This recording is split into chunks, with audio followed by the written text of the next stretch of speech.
siapa? Ibu Manda. Baik Ibu Manda, di sini kita akan melakukan pemeriksaan kelenjar getah bening. Di sini saya akan memegang beberapa bagian dari tubuh Ibu yang mungkin akan terasa kurang nyaman. Apakah Ibu Manda bersedia? Baik, jika bersedia saya akan melakukan cuci tangan lengkap terlebih dahulu ya Ibu. Saya minta Ibu untuk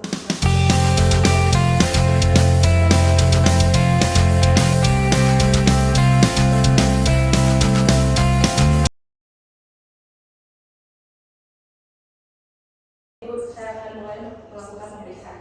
Di sini saya akan menginspeksi bagian leher pasien untuk melihat apakah ada inflamasi dan juga pembesaran massa pada leher pasien. Permisi ya Ibu. Oke, di sini tidak ada pembesaran.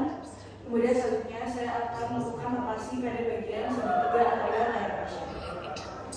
Saya lakukan dari bagian belakang. Di sini ada beberapa bagian yang akan saya raba.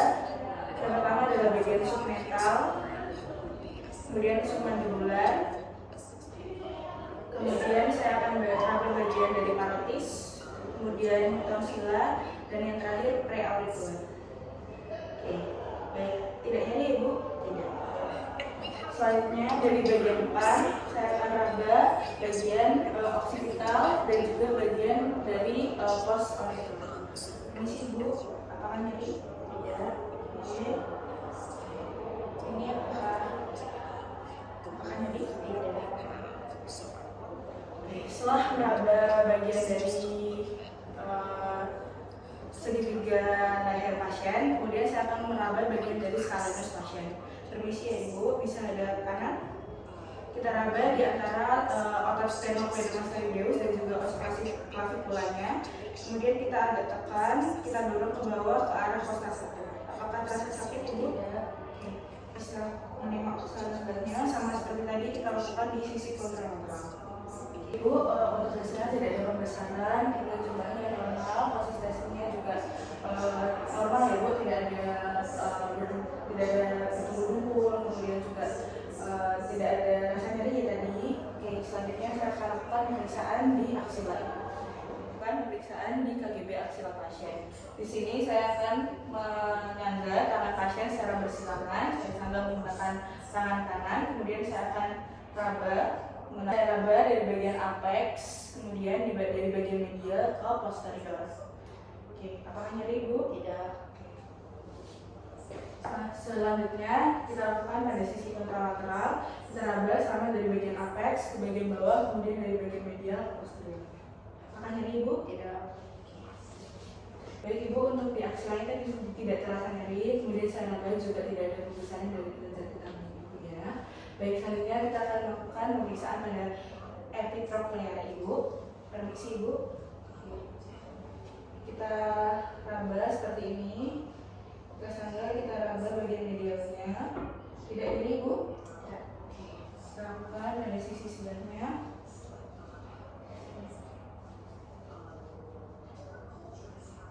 Apakah nyeri Ibu? Tidak. Oke, tidak nyeri. Oke.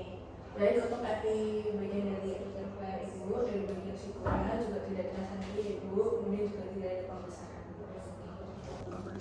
Baik, selanjutnya adalah pemeriksaan inguinal. Pemeriksaan inguinal ini kita lakukan, saya akan mempersilahkan pasien terlebih dahulu. Baik, Ibu bisa membuka pakaiannya secukupnya. Baik, di sini saya akan inspeksi. Saya inspeksi seluruh tungkai secara keseluruhan. Kemudian di sini saya cek apakah ada gangguan pada sirkulasinya, kemudian pertumbuhan rambutnya, kemudian apakah ada perifer. Oke, saya cari. Oke. Kemudian saya palpasi dari inguinal kiri dari atas, kemudian dengan tangan kanan ke arah palpasi ini mengikuti garis horizontal yang terletak tepat di bawah ligamen inguinal, mengikuti garis vertikal sepanjang vena sapena. Oke, kita lakukan di kedua sisi. Oke, mengikuti arah dari vena femoralis. Selanjutnya kita bisa lakukan pada sisi kontralateralnya sama. Kemudian untuk memeriksa kelenjar pada fossa popliteal, kita minta pasien untuk menekuk lutut. Baik, Ibu bisa tekuk lututnya.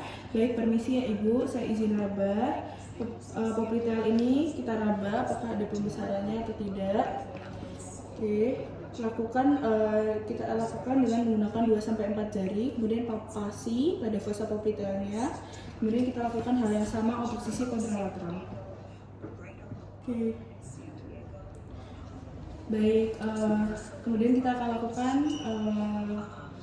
untuk pelaporannya. Baik Ibu, di sini untuk dari bagian bawah Ibu, dari bagian inguinal itu tidak ada pembesaran, kemudian tidak ada rasa nyeri ya tadi Ibu. Kemudian selanjutnya untuk bagian bawahnya dari bagian lekukan dari bagian kaki juga tidak ada nyeri dan juga pembesaran ya Ibu. Setelah melakukan pelaporan, kemudian selanjutnya kita akan melakukan cuci tangan 6 langkah dan membuang sarung tangan ke tempat sampah. Baik Ibu, untuk pemeriksaannya sudah selesai. Ibu bisa kembali ke tempat duduk dan menggunakan pakaiannya kembali. Terima kasih Bu.